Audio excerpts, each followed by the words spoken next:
Sans médicaments, il n'y a pas de progrès médicaux, mais les scandales répétés du Distilbène au Mediator, en passant par le Vioxx, ont jeté le discrédit sur les industriels et sur les responsables de la santé sanitaire.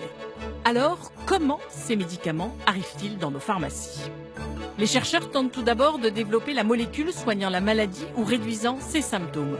Sur 1000 molécules candidates, une seule finit sur le marché.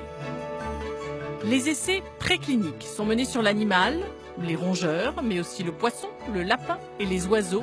Ils durent entre 2 et 5 ans. Les essais sur l'homme comportent 4 phases. Une phase 1 de toxicité sur une centaine de volontaires sains, c'est-à-dire qui ne sont pas malades. On procède à la recherche de toxicité pour déterminer la dose maximale tolérée.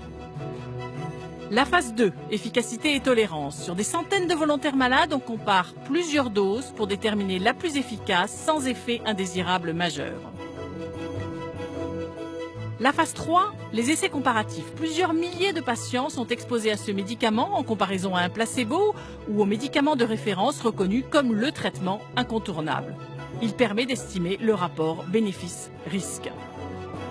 La phase 4 de surveillance du médicament et de ses effets secondaires.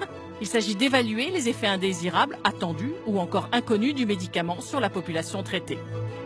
Vient ensuite l'autorisation de mise sur le marché. Si le nouveau traitement propose un rapport bénéfice-risque supérieur au traitement existant, alors l'industriel fait une demande de mise sur le marché auprès de l'Agence européenne des médicaments.